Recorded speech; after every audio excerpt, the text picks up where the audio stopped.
नमस्कार, मी पंजाब डक. आज आहे 27 मे 2026.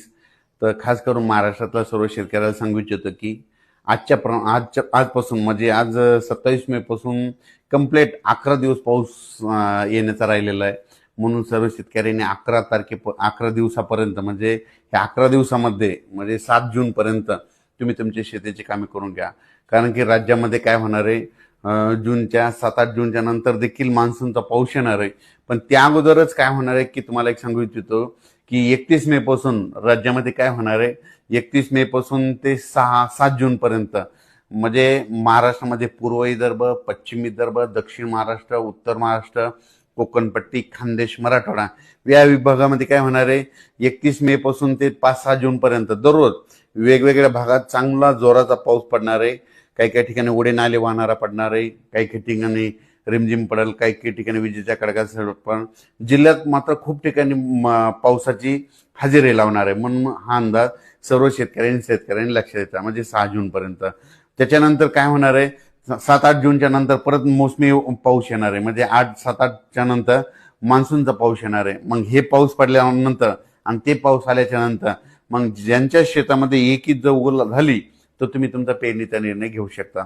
कारण की राज्यामध्ये यावर्षी म्हणजे हे 2026 खूप चांगलं असं मान्सूनसाठी पोषक वातावरण आहे. नसतं इतकं पोषक वातावरण नसतं.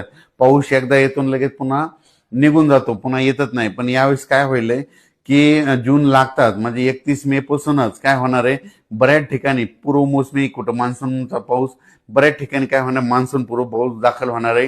काही काही ठिकाणी असं वाटेल की तुम्हाला पेरणी करावं इतकं काय, असं म्हणजे तुम्ही संभ्रम अवस्थेत पडता. म्हणून हे देखील तुम्ही सर्व शेतकऱ्यांना लक्षात द्यायचं. माझी सगळ्यांना विनंती आहे, तुम्ही काय करा, आजच्यानं कंप्लीट 27 मे पासून आजपासून कंप्लीट 11 दिवसा पाऊस आलेला आहे, शेतीची मशागत करून घ्या. म्हणून हे अंदाज सर्व शेतकऱ्यांना लक्षात द्यायचा. पण 31च्या नंतर 31 मे ते 1-2-3-4-5 जून पर्यंत बऱ्याच ठिकाणी चांगला पूर्वमोसमी पाऊस बरसणार आहे. म्हणून हे देखील लक्षात घ्यायचं. आणि त्यानंतर लगेच 7-8 जूनच्या नंतर लगेच मान्सूनचा पाऊस यायला आहे आणि मान्सूनसाठी खूप पोषक वातावरण आहे. म्हणून हे अंदाज लक्षात घ्यायचा.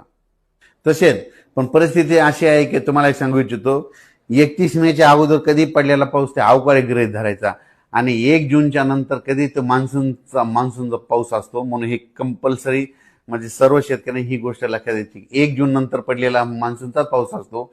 पण काय झालं, हल्ली तज्ज्ञ त्याला अवकाळी स्वरूपात समजतात. म्हणून हे देखील तुम्हाला सांगू इच्छितो, जे पुढे आलेलं जे बाष्प आहे म्हणजे मान्सून निघतात, तर एखाद्या वेळेस तुम्हाला सांगतो की संपूर्ण पाऊस एखाद्या सगळीकडे दाखल होत नसतंय.